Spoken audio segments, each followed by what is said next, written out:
Muy buenos días, estimados estudiantes del cuarto grado C de la Institución Educativa Pública 62007 José María Arguedas. Hoy en el área de Ciencia y Tecnología vamos a trabajar la actividad número 1 denominada Comprendemos el sistema nervioso y su funcionamiento. Muy bien, estimados estudiantes. La competencia que vamos a trabajar el día de hoy es explica el mundo físico basándose en conocimientos sobre los seres vivos, materia y energía, biodiversidad, tierra y universo. Y la capacidad de trabajar es comprende y usa conocimientos sobre los seres vivos, materia y energía, biodiversidad, tierra y universo. Y como desempeño es analiza y explica en base a fuentes con respaldo científico las principales funciones del sistema nervioso. Nuestro propósito de la clase de hoy es analizar y comprender el sistema nervioso y su funcionamiento. Para ello, estimados estudiantes, les pido prestar atención al video que les voy a presentar sobre el sistema nervioso, ya que en él les planteo algunas preguntas que deben responder. Es un conjunto de órganos que están constituidos por tejido nervioso y su unidad básica, su tipo celular básico, son las neuronas. Aquí podemos ver una neurona. En esta neurona consta de un cuerpo celular, lo que se llama el soma, que tiene su núcleo, en fin, una estructura celular normal, pero que tiene unas características especiales. Tiene las dendritas que llevan la información hasta este cuerpo celular, hacia el soma, y a partir de este surge el axón, a través del cual se van transmitiendo los impulsos nerviosos para llegar a unas dendritas finales o teledendritas que a través del espacio sináptico lo que harán será conectar con las dendritas de la neurona siguiente, y así se va transmitiendo el impulso nervioso. La función del sistema nervioso es recibir información de receptores externos. Nos podemos imaginar el sistema nervioso como un conjunto de cables que llevan la información de receptores externos o internos hacia un ordenador central, en donde esta información que llega se procesará, se coordinará, se integrará y al final elaborará unas respuestas, unas órdenes que se enviarán a través de otros cables hacia lo que llamamos efectores externos o internos que lo que harán serán obedecer a estas órdenes. O sea, sería toda esta maraña de cables. Entonces, el sistema nervioso central sería este ordenador central que estamos representando aquí, y el sistema periférico sería toda esta maraña o red o telaraña de cables que se distribuyen por todo el cuerpo. Y esta metáfora nos sirve para introducir las dos principales partes del sistema nervioso, que ya las he dicho: el sistema nervioso central, SNC, y el sistema nervioso periférico, SNP. El sistema nervioso central es la parte del sistema nervioso hacia la que llega información y es a partir de la que sale la información. Procesa toda esta información y genera órdenes. Entonces, como se puede ver en esta imagen, consta de dos partes fundamentales: encéfalo y médula espinal. Aquí empezaremos por el encéfalo. En la imagen lo han dividido en varias partes para que se vea con mayor claridad. Constaría el cerebro, que es la parte más grande, después el cerebelo y el tronco del encéfalo. El tronco del encéfalo, a su vez, se puede dividir en tres partes también, que serían el mesencéfalo, la protuberancia y el bulbo raquídeo, que la imagen, la protuberancia, la llaman puente de Barolio. Al tronco encefálico también se le puede llamar tallo encefálico, y a veces se utilizan diferentes nombres. Aquí a la derecha podemos ver una imagen un poquito más compacta de lo que es el encéfalo, que está protegido por el cráneo, y si nos centramos en el cerebro, como podemos ver, esta imagen consta de dos hemisferios, derecho e izquierdo, lo estamos viendo desde arriba, que están separados por una cisura, y la superficie se llama corteza cerebral y se pueden ver unos pliegues que se llaman circunvoluciones cerebrales. Es donde están las funciones más avanzadas del ser humano. El cerebelo, como se ve en la imagen anterior, está en la parte postero inferior, debajo del cerebro hacia atrás, y tenemos el tronco del encéfalo al final, que será el que conecta con la médula espinal. Hemos dicho que constaba de mesencéfalo, protuberancia y bulbo raquídeo. Después está la médula espinal, que es este cordón nervioso, está protegido por la columna vertebral,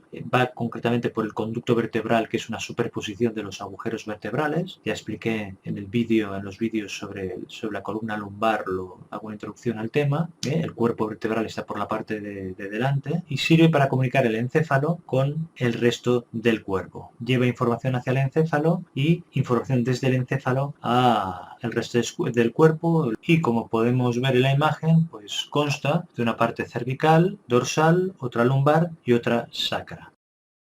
Y tenemos el sistema nervioso periférico. Es el que conecta el sistema nervioso central con las diferentes partes del cuerpo, con los diferentes órganos del cuerpo. El sistema nervioso periférico es el que lleva la información hacia el sistema nervioso central y es a través del cual salen las órdenes desde el sistema nervioso central a la periferia. Como su mismo nombre indica, pues va hacia la periferia, es decir, hacia las zonas distales del organismo. Cuando hablamos de distal, queremos decir que se aleja, que está distante de la parte central del cuerpo, y proximal es que está próximo al centro del cuerpo. Por eso decimos que el sistema nervioso central es proximal y el periférico es distal. Entonces, las estructuras fundamentales del sistema nervioso periférico son dos: los nervios y los ganglios nerviosos. Los ganglios. ¿Qué son los nervios? Son unas estructuras alargadas que llevan los axones de las neuronas y se van distribuyendo por todo el cuerpo. Y los ganglios son acúmulos de somas de las neuronas, de cuerpos neuronales. En la imagen podemos ver una representación de este sistema nervioso periférico, una representación sencilla, concretamente del que sale de la médula espinal. En la parte superior habría una parte del sistema nervioso periférico que sale del encéfalo. En realidad, de la parte superior, desde el encéfalo, salen 12 pares de nervios craneales, los conocidos como los 12 pares craneales, porque salen fuera del cráneo, como se puede ver en esta imagen, que es una imagen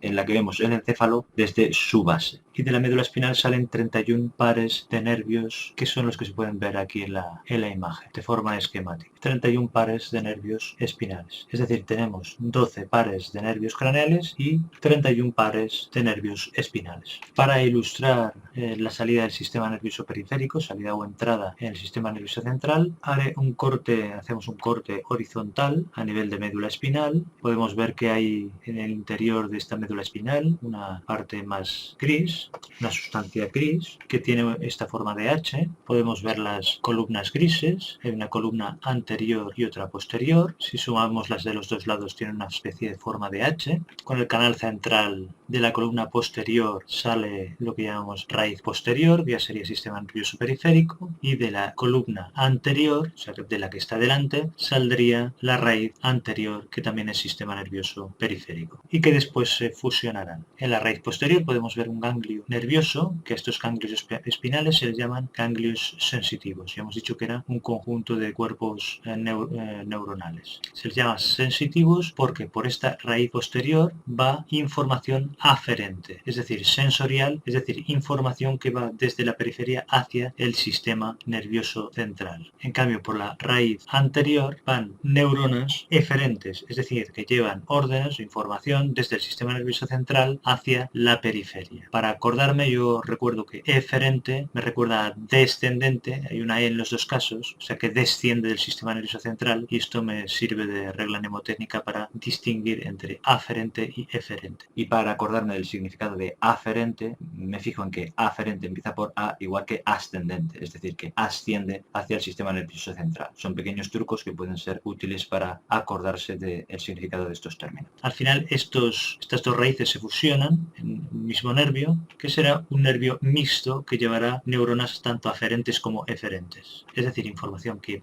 va hacia el sistema nervioso central aferente o que sale del sistema nervioso central eferente. Entonces, en cuanto a ganglios nerviosos del sistema nervioso periférico, tenemos estos que hemos comentado, los ganglios de las raíces dorsales, aferentes o sensitivos, que tienen estos cuerpos celulares de las neuronas, que son de tipo aferente, como hemos dicho antes, que llevan la información hacia el sistema nervioso central. Además tenemos también los ganglios vegetativos u autonómicos, que tienen también cuerpos celulares de nervios del sistema nervioso autónomo, que después explicaré. Y por último también los ganglios de nervios craneales, que son los 12 pares que ya hemos comentado antes. Hasta aquí estos conceptos anatómicos. Hay también otro concepto que me interesa repasar, que es el de sustancia gris y sustancia blanca. ¿Qué es la sustancia gris? Pues es el acúmulo de cuerpos neuronales en el sistema nervioso central. ¿Y sustancia blanca qué es? Pues son el acúmulo de axones y de dendritas. ¿Y dónde se localizan esta sustancia blanca y sustancia gris? Pues esta sustancia gris es periférica a nivel del cerebro, en cambio a nivel del tronco del encéfalo y de la médula espinal es central, como podíamos ver en la imagen anterior de la sección horizontal por la que he ilustrado el origen de los nervios espinales. En cambio, la localización de la sustancia blanca en el sistema nervioso central es al revés. Es central en el cerebro y es periférica en el tronco del encéfalo y en la médula. En cambio, sistema nervioso periférico, ya lo he comentado antes, que el acúmulo de cuerpos neuronales son los ganglios, en cambio el acúmulo de axones y de dendritas sería lo que forman los nervios. Hasta aquí hemos hablado de las divisiones del sistema nervioso desde el punto de vista anatómico. Ahora me gustaría comentar rápidamente cómo se divide el sistema nervioso desde el punto de vista funcional. Lo podemos dividir en sistema nervioso somático y en sistema nervioso autónomo o vegetativo. Ambos tienen vías aferentes y eferentes, es decir, vías que van al sistema nervioso central y que salen del sistema nervioso central, como ya habíamos explicado antes. Y también ambos tienen presencia en el sistema nervioso central y en el sistema nervioso periférico, es decir, no son parte del sistema nervioso periférico como en algunos sitios se puede leer o ver.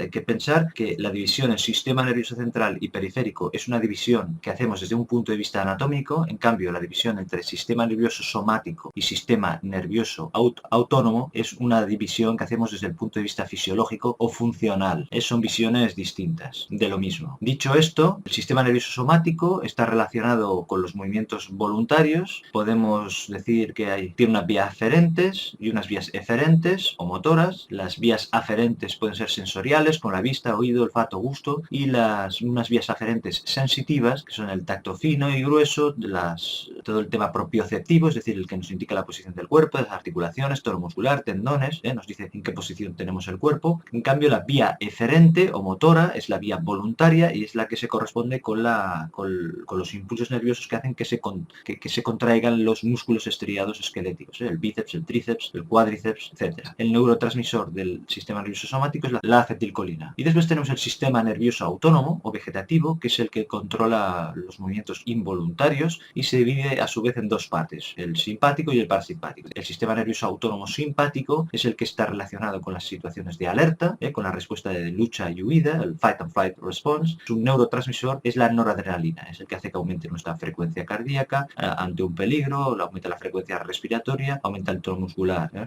cambio, el sistema nervioso parasimpático es el opuesto, se equilibra con el anterior y este está relacionado con las situaciones de relajación. Es el de la respuesta descansa y digiere, el rest and digest, es el que hace que disminuya la frecuencia cardíaca, la frecuencia respiratoria, relajación muscular, y el que hace que aumente la digestión. Y su neurotransmisor principal es la acetilcolina, curiosamente igual que el sistema nervioso somático.